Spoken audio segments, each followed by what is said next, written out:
അമൃത് Veni hair elixir presents daily news പ്രഭാത വാർത്തകൾ powered by Pulimoottil silks KSFE.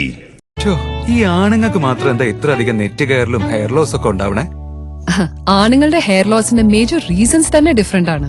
സ്കാൽപ്പിലുള്ള 5 alpha reductase എന്ന enzyme നിങ്ങളുടെ ഹോർമോണുമായി ചേർന്ന് ഹെയർ ഫോളിക്കിൾസിനെ ചുരുക്കുന്നു. Amrut Veni hair elixir for men use ചെയ്യൂ. പുരുഷന്മാർക്ക് വേണ്ടി ബയോടെക്നോളജി പ്രകാരം പ്രത്യേകം ഡെവലപ്പ് ചെയ്തത്.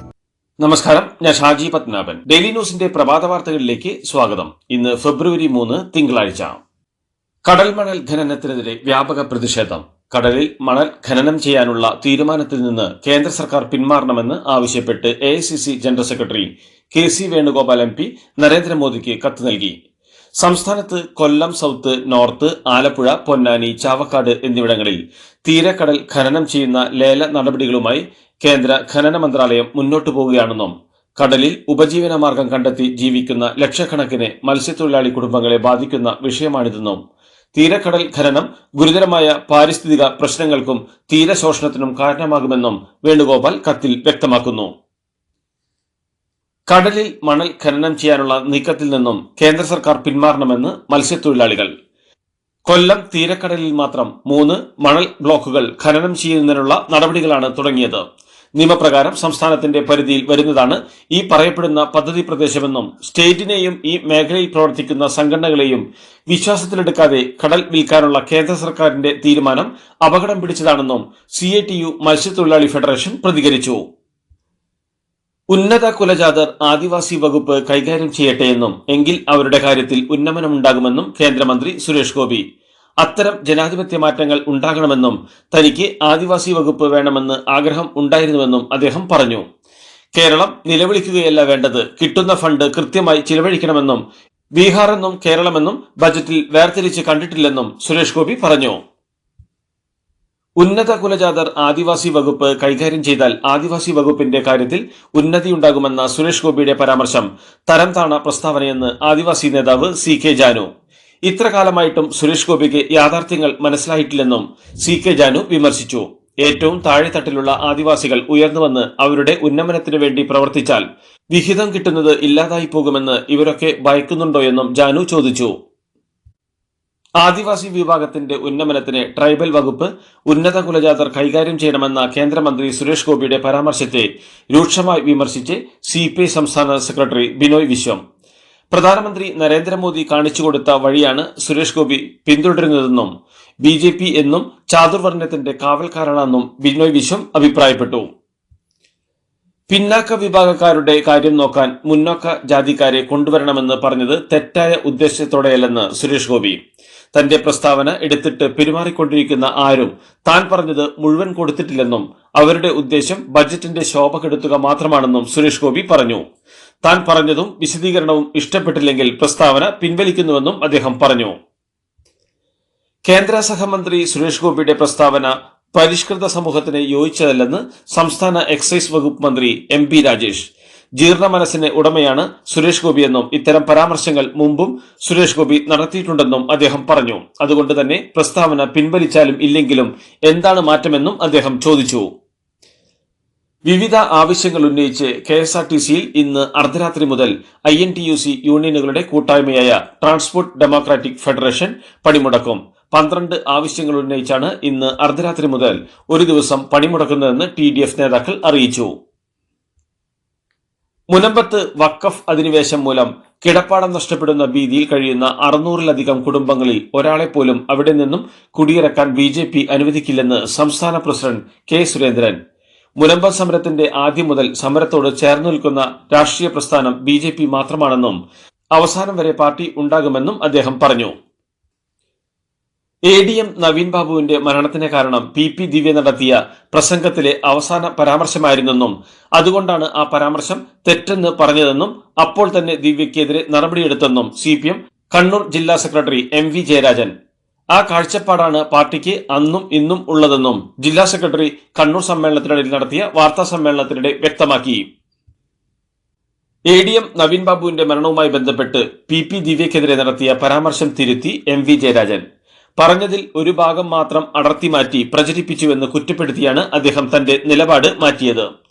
ജില്ലാ സമ്മേളനത്തിൽ നടന്ന കാര്യങ്ങളെക്കുറിച്ച് ഒരു വാർത്തയും കിട്ടാത്തതിനെ തുടർന്നുള്ള വാർത്താ ദാരിദ്ര്യത്തിൽ നിന്നുള്ള ആത്മവഞ്ചന വാർത്തയാണിതെന്നും ജയരാജൻ അഭിപ്രായപ്പെട്ടു. ADMന്റെ ആത്മഹത്യക്ക് ദിവ്യയുടെ പ്രസംഗം കാരണമായി എന്ന പേരിൽ ഒരു കേസെടുത്തിട്ടുണ്ടെന്നും അത് അന്വേഷിക്കേണ്ടത് പോലീസാണെന്നും ജയരാജൻ വ്യക്തമാക്കി. PP ദിവ്യയുടെ പ്രസംഗത്തിലെ അവസാന ഭാഗം ADMന്റെ മരണത്തിന് കാരണമായി എന്നായിരുന്നു ജയരാജൻ നേരത്തെ പറഞ്ഞത്. രാഷ്ട്രീയ പാർട്ടികളോടും മുന്നണികളോടും NSS സമദൂരം തുടരുമെന്ന് general secretary G. Sukumaran Nair. എല്ലാ രാഷ്ട്രീയ നേതാക്കളും ബന്ധുക്കളാണെന്നും ഒരു കാലത്ത് രാഷ്ട്രീയ നിലപാട് എടുത്തത് വിഡ്ഢിത്തരമെന്ന് NSSന് മനസ്സിലായി എന്നും അദ്ദേഹം പറഞ്ഞു. കോൺഗ്രസ് നേതാവ് രമേശ് ചെന്നിത്തല മുഖ്യമന്ത്രിയാകാൻ യോഗ്യനാണെന്നും എന്നാൽ മറ്റു പലരും യോഗ്യരാണെന്നും എല്ലാവരും ബഹുമാനിക്കുന്ന ആളായതുകൊണ്ടും നായരായതിനാലുമാണ് രമേശ് ചെന്നിത്തലയെ NSS ആസ്ഥാനത്തേക്ക് ക്ഷണിച്ചതെന്നും അദ്ദേഹം പറഞ്ഞു.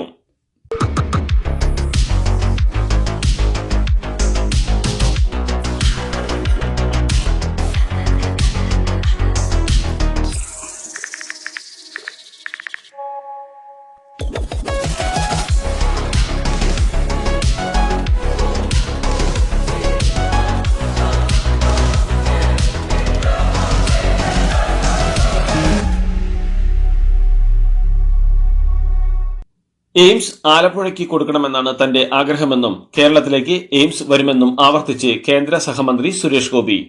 പാർലമെന്റിലെത്തിയപ്പോൾ മുതൽ ആലപ്പുഴയ്ക്കായി വാദിക്കുന്നുവെന്നും മുഖ്യമന്ത്രി പിണറായി വിജയനോട് പലതവണ ആവശ്യപ്പെട്ടെങ്കിലും സർക്കാർ ആലപ്പുഴയെ ലിസ്റ്റിൽ ഉൾപ്പെടുത്തിയിട്ടില്ലെന്നും തന്റെ കാലാവധി അവസാനിക്കുന്നതിന് മുമ്പ് എയിംസിന്റെ പണിയെങ്കിലും തുടങ്ങിയിരിക്കുമെന്നും അതിന് ചില ചട്ടങ്ങളും നടപടികളും ഉണ്ടെന്നും സുരേഷ് ഗോപി കൂട്ടിച്ചേർത്തു. ബാലരാമപുരത്ത് കൊല്ലപ്പെട്ട 2 വയസ്സുകാരിയുടെ അമ്മ ശ്രീതു സാമ്പത്തിക തട്ടിപ്പ് കേസിൽ അറസ്റ്റിൽ. ദേവസ്വം ബോർഡിൽ ഡ്രൈവർ ജോലി വാഗ്ദാനം ചെയ്ത് പണം തട്ടിയെന്ന പരാതിയിലാണ് arrest. Devaswom board section officer എന്ന പേരിൽ ഷിജു എന്നയാൾക്ക് നിയമന ഉത്തരവ് കൈമാറി 10 ലക്ഷം രൂപ തട്ടിയെടുത്തെന്നാണ് പരാതി. ഇതടക്കം 10 പരാതികൾ ലഭിച്ചിട്ടുണ്ടെന്നും വിശദമായ അന്വേഷണം നടക്കുകയാണെന്നുമാണ് SP KS സുദർശൻ വ്യക്തമാക്കിയത്. വെള്ളൂരിലെ കേരള പേപ്പർ പ്രൊഡക്ട്സ് ലിമിറ്റഡിലെ ജീവനക്കാരെ സ്ഥിരപ്പെടുത്തണമെന്ന ആവശ്യം അംഗീകരിക്കാത്ത സർക്കാർ നടപടിക്കെതിരെ സമരം പ്രഖ്യാപിച്ച് ജീവനക്കാർ. കേന്ദ്ര പൊതുമേഖലാ സ്ഥാപനമായിരുന്ന HNL സംസ്ഥാന സർക്കാർ ഏറ്റെടുത്തതിന് പിന്നാലെ ജീവനക്കാർക്ക് നൽകിയ ഉറപ്പാണ് 3 വർഷമായിട്ടും പാലിക്കാത്തത്. കേന്ദ്ര സർക്കാർ അടച്ചുപൂട്ടിയ HNLനെ സർക്കാർ ഏറ്റെടുത്ത് കേരള പേപ്പർ പ്രൊഡക്ട്സ് ലിമിറ്റഡ് ആക്കിയിരുന്നു. നടനും MLAയുമായ മുകേഷിനെതിരെയുള്ള പീഡന പരാതിയിൽ കുറ്റപത്രം സമർപ്പിച്ച് പ്രത്യേക അന്വേഷണ സംഘം. ആലുവ സ്വദേശിയായ നടി ആരോപിച്ച കുറ്റം തെളിഞ്ഞതായും MLAക്കെതിരെ ഡിജിറ്റൽ തെളിവുകൾ ഉള്ളതായും കുറ്റപത്രത്തിൽ പറയുന്നു. എറണാകുളം ജുഡീഷ്യൽ മജിസ്ട്രേറ്റ് കോടതിയിലാണ് പ്രത്യേക അന്വേഷണ സംഘം കുറ്റപത്രം സമർപ്പിച്ചത്.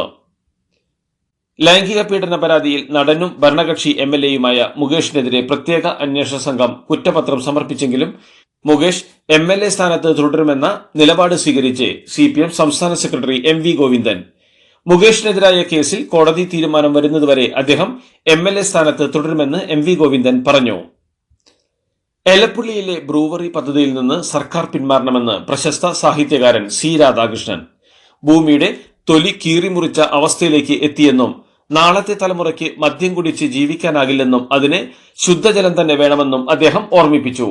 ശക്തമായ പ്രതിഷേധം ഉയരാത്തതുകൊണ്ടാണ് ഭരണകൂടം ബ്രൂവറി പദ്ധതിയിൽ നിന്ന് പിന്മാറാത്തതെന്നും മൗനം സമ്മതം എന്ന അവസ്ഥയിലേക്ക് എത്തിയത് എന്തുകൊണ്ടെന്നറിയില്ലെന്നും 86-ാം വയസ്സിലെ പ്രതികരണം ഇനിയും നിശബ്ദനായി ഇരിക്കാൻ കഴിയാത്തതുകൊണ്ടാണെന്നും അദ്ദേഹം വിവരിച്ചു. പാലക്കാട് മദ്യനിർമ്മാണശാലയ്ക്കുള്ള അനുമതിയുമായി സർക്കാർ മുന്നോട്ടു പോകുമെന്ന് തോന്നുന്നില്ലെന്ന് ഇടതുമുന്നണിയിലെ സഖ്യകക്ഷി RJD secretary general Varghese George. പദ്ധതിയുടെ പോളിസി കാര്യങ്ങൾ ചർച്ച ചെയ്യണമെന്ന് പറഞ്ഞ അദ്ദേഹം പ്ലാച്ചിമട പൂട്ടിച്ചെങ്കിൽ ബ്രൂവറി ഒരു പ്രശ്നമാണോ എന്നും ചോദിച്ചു.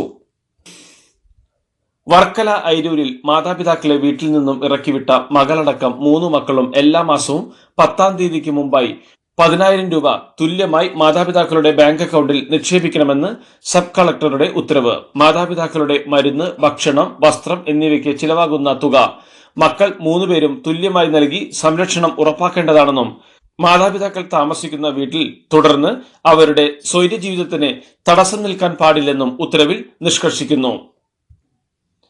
ആനകളെ എഴുന്നള്ളിക്കുമ്പോൾ ആനകളുടെ അടുത്തുനിന്ന് ജനങ്ങൾ നിൽക്കുന്നിടത്തേക്ക് മുന്നിൽ നിന്നും പിന്നിൽ നിന്നും ഏറ്റവും കുറഞ്ഞത് 3 മീറ്റർ അകലം പാലിക്കണമെന്നും ഈ സ്ഥലം ബാരിക്കേഡ് പോലുള്ള വസ്തുക്കൾ കൊണ്ട് വേർതിരിക്കണമെന്നും ജില്ലാ കളക്ടർ ചെയർമാനായും ഡെപ്യൂട്ടി ഫോറസ്റ്റ് കൺസർവേറ്റർ കൺവീനറുമായിട്ടുള്ള എറണാകുളം ജില്ലാ മോണിറ്ററിംഗ് കമ്മിറ്റി യോഗത്തിൽ തീരുമാനം. എഴുന്നള്ളിപ്പുകളിൽ ആനകൾ തമ്മിലുള്ള ഏറ്റവും കുറഞ്ഞ അകലം 1.5 മീറ്റർ ആയിരിക്കണമെന്നും സ്ഥലപരിധിക്കനുസരിച്ച് അകലം കൂട്ടാവുന്നതാണെന്നും യോഗത്തിൽ തീരുമാനിച്ചു. ആന എഴുന്നള്ളിപ്പിനിടെ പാപ്പാന്മാർ മദ്യപിക്കുന്ന സാഹചര്യങ്ങൾ പരിശോധിക്കാനും യോഗത്തിൽ തീരുമാനമായി. മലപ്പുറം എളങ്കൂറിൽ വിഷ്ണുജയ എന്ന യുവതി ഭർതൃവീട്ടിൽ തൂങ്ങി മരിച്ച സംഭവത്തിൽ ഭർത്താവ് പ്രബിൻ അറസ്റ്റിൽ. ഗാർഹിക പീഡനം, ആത്മഹത്യാ പ്രേരണ കുറ്റം എന്നിവ ചുമത്തിയാണ് പ്രതിയെ അറസ്റ്റ് ചെയ്തത്. കഴിഞ്ഞ വ്യാഴാഴ്ചയാണ് വിഷ്ണുജയെ മലപ്പുറം എളങ്കൂറിലെ ഭർതൃവീട്ടിൽ തൂങ്ങി മരിച്ച നിലയിൽ കണ്ടെത്തിയത്. ഭർത്താവിൽ നിന്നുള്ള ശാരീരികവും മാനസികവുമായ പീഡനമാണ് വിഷ്ണുജയുടെ മരണത്തിന് കാരണമെന്നാണ് വീട്ടുകാരുടെ പരാതി. സൗന്ദര്യത്തിന്റെ പേരിലും ജോലി ഇല്ലാത്തതിന്റെ പേരിലും സ്ത്രീധനം കുറഞ്ഞുപോയെന്നും പറഞ്ഞ് പ്രബിൻ വിഷ്ണുജയെ നിരന്തരം പീഡിപ്പിച്ചിരുന്നുവെന്നും കുടുംബം പറയുന്നു. മഞ്ചേരി ഗവൺമെന്റ് മെഡിക്കൽ കോളേജ് ആശുപത്രിയിൽ നഴ്സാണ് പ്രബിൻ. സൗദി അറേബ്യയിലെ റിയാദ് ജയിലിൽ കഴിയുന്ന കോഴിക്കോട് ഫറൂഖ് സ്വദേശി അബ്ദുൾ റഹീമിന്റെ മോചനം സംബന്ധിച്ച കേസ് പരിഗണിക്കുന്നത് സാങ്കേതിക പ്രശ്നം മൂലം റിയാദ് ക്രിമിനൽ കോടതി വീണ്ടും മാറ്റി. കേസ് വീണ്ടും മാറ്റിവെച്ചതായി ബന്ധുക്കൾക്ക് വിവരം ലഭിച്ചു. കേന്ദ്ര കാലാവസ്ഥാ വകുപ്പ് കേരളത്തിൽ ഇന്നും ഉയർന്ന താപനില മുന്നറിയിപ്പ് പുറപ്പെടുവിച്ചു. ഒറ്റപ്പെട്ട ഇടങ്ങളിൽ സാധാരണയേക്കാൾ 2 ഡിഗ്രി മുതൽ 3 ഡിഗ്രി വരെ താപനില ഉയരാൻ സാധ്യതയെന്നാണ് കേന്ദ്ര കാലാവസ്ഥാ വകുപ്പിന്റെ മുന്നറിയിപ്പ്. ഉയർന്ന താപനിലയും ഈർപ്പവുമുള്ള വായുവും കാരണം ചൂടും അസ്വസ്ഥതയുമുള്ള കാലാവസ്ഥയ്ക്ക് സാധ്യതയുണ്ടെന്നും അറിയിപ്പിൽ പറയുന്നു. വടക്കൻ കേരളത്തിലായിരിക്കും ഉയർന്ന ചൂട് അനുഭവപ്പെടുക. മോൾക്ക് ബർത്ത്ഡേ ഗിഫ്റ്റ് വാങ്ങണ്ടേ?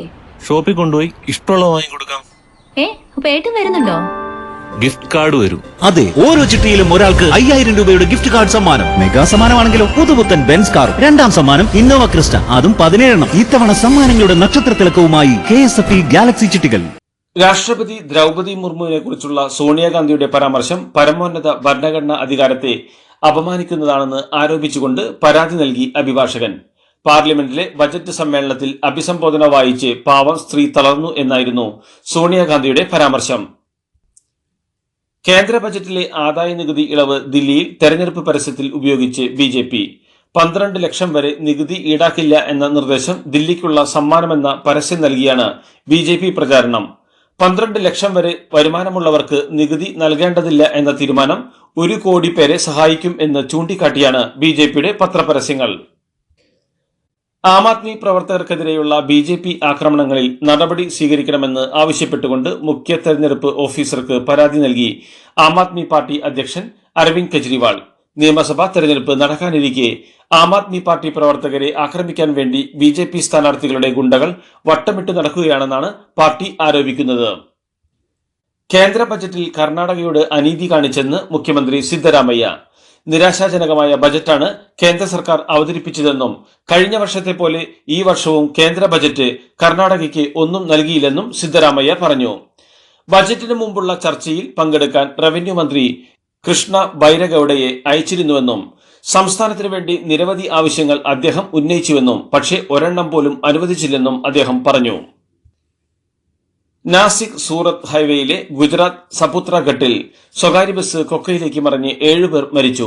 15 പേരെ പരിക്കുകളോടെ ആശുപത്രിയിൽ പ്രവേശിപ്പിച്ചു. അമിത വേഗതയിൽ ഡ്രൈവർക്ക് നിയന്ത്രണം നഷ്ടപ്പെട്ടതാകാം അപകട കാരണം എന്നാണ് പ്രാഥമിക വിലയിരുത്തൽ. കുംഭമേള കഴിഞ്ഞ് മടങ്ങുന്നതിനിടെ ക്ഷേത്ര ദർശനത്തിനായി ഗുജറാത്തിലേക്ക് പോകുന്ന വാഹനമാണ് അപകടത്തിൽപ്പെട്ടത്. 30 പേരുടെ മരണത്തിനിടയാക്കിയ കുംഭമേള ദുരന്തത്തിൽ ഗൂഢാലോചനയുണ്ടോ എന്ന് അന്വേഷിക്കും. തിക്കും തിരക്കും സൃഷ്ടിക്കാൻ ബാഹ്യ ഇടപെടലുണ്ടായോ എന്നാണ് അന്വേഷണ സംഘത്തിന്റെ സംശയം. കുംഭമേളയെ ഇടിച്ചു താഴ്ത്താൻ ഒരു ശക്തിക്കും കഴിയില്ലെന്നും UP മുഖ്യമന്ത്രി യോഗി ആദിത്യനാഥ് പറഞ്ഞു. 100ാം വിക്ഷേപണത്തിലൂടെ ISRO ബഹിരാകാശത്തേക്ക് അയച്ച NVS-2 ഉപഗ്രഹത്തിന് സാങ്കേതിക തകരാർ കണ്ടെത്തി. വിക്ഷേപണത്തിന് ശേഷം ഉപഗ്രഹത്തിന്റെ ഭ്രമണപഥം ഉയർത്താൻ സാധിക്കാതെ വന്നതോടെയാണ് തകരാർ വ്യക്തമായത്. ഇതോടെ ഉപഗ്രഹത്തെ രക്ഷിച്ചെടുക്കാനുള്ള തീവ്ര ശ്രമത്തിലാണ് ISRO. വൻ തീരുവ ചുമത്തിയ അമേരിക്കൻ നടപടിയോട് പ്രതികരിച്ച് കാനഡയും മെക്സിക്കോയും ചൈനയും. കാനഡയുടെ $155 ബില്യൺ US ഇറക്കുമതിക്ക് മേൽ 25% താരിഫ് ചുമത്തുമെന്ന് കാനഡ പ്രധാനമന്ത്രി ജസ്റ്റിൻ ട്രൂഡോ വ്യക്തമാക്കി. മെക്സിക്കോയുടെ താൽപര്യങ്ങൾ സംരക്ഷിക്കുന്നതിനായി താരിഫും താരിഫിതര നടപടികളും ഉൾപ്പെടുന്ന പ്ലാൻ ബി നടപ്പിലാക്കാൻ സാമ്പത്തിക മന്ത്രിയോട് പറഞ്ഞതായി മെക്സിക്കോയുടെ പ്രസിഡന്റ് ക്ലോഡിയ ഷെയ്ൻബോയും അമേരിക്കയുടെ പുതിയ നികുതി നിരക്കിനെതിരെ പ്രതിരോധ നടപടികൾ സ്വീകരിക്കുമെന്ന് ചൈനയും വ്യക്തമാക്കി. ഇറക്കുമതിയിൽ അധിക നികുതി പ്രഖ്യാപിച്ച അമേരിക്കയോട് അതേ നാണയത്തിൽ തിരിച്ചടിച്ചാൽ അപ്പോൾ കാണാമെന്ന് പ്രസിഡന്റ് ഡൊണാൾഡ് ട്രംപിന്റെ പുതിയ ഭീഷണി. തിരിച്ചും അധിക നികുതി പ്രഖ്യാപിച്ചാൽ അമേരിക്ക ഇനിയും നികുതി കൂട്ടുമെന്നാണ് ട്രംപിന്റെ ഭീഷണി. അണ്ടർ 19 വനിതാ 2020 ലോകകപ്പ് കിരീടം ഇന്ത്യ നിലനിർത്തി. ഫൈനലിൽ ദക്ഷിണാഫ്രിക്കയെ 9 വിക്കറ്റിന് തകർത്താണ് ഇന്ത്യ ലോക കിരീടം ഉയർത്തിയത്. ദക്ഷിണാഫ്രിക്ക ഉയർത്തിയ 83 റൺസ് വിജയലക്ഷ്യം ഇന്ത്യ 11.2 ഓവറിൽ 1 വിക്കറ്റ് മാത്രം നഷ്ടത്തിൽ മറികടന്നു. ഇംഗ്ലണ്ടിനെതിരായ 5ാമത്തെയും അവസാനത്തെയും 2020യിൽ ഇന്ത്യക്ക് 150 റൺസിന്റെ കൂറ്റൻ ജയം. 54 പന്തിൽ 135 റൺസ് നേടിയ അഭിഷേക് ശർമ്മയുടെ കരുത്തിൽ ഇന്ത്യ ഉയർത്തിയ 248 റൺസിന്റെ വിജയലക്ഷ്യം പിന്തുടർന്ന ഇംഗ്ലണ്ട് 10.3 ഓവറിൽ 97 റൺസിന് എല്ലാവരും പുറത്തായി. 13 സിക്സും 7 ഫോറുകളും അടങ്ങിയതായിരുന്നു അഭിഷേക് ശർമ്മയുടെ ഇന്നിംഗ്സ്. 55 റൺസ് നേടിയ ഫിലിപ്പ് സാൾട്ട് മാത്രമാണ് ഇന്ത്യക്കെതിരെ ചെറുത്തുനിൽപ്പ് നടത്തിയത്. ഈ ജയത്തോടെ ഇന്ത്യ 4-1 പരമ്പര സ്വന്തമാക്കി. അഭിഷേക് ശർമ്മയെ കളിയിലെ താരമായി തിരഞ്ഞെടുത്തപ്പോൾ വരുൺ ചക്രവർത്തിയാണ് സീരീസിലെ താരം. ഇതോടുകൂടി ഡെയിലി ന്യൂസിന്റെ ഇന്നത്തെ പ്രഭാത വാർത്തകൾ സമാപിക്കുന്നു. ഡെയിലി ന്യൂസിന് വേണ്ടി വാർത്തകൾ വായിച്ചത് ഷാജി പത്മനാഭൻ. ഡെയിലി ന്യൂസ് ലൈവ്.in വാർത്തകൾ വിരൽ തുമ്പിൽ.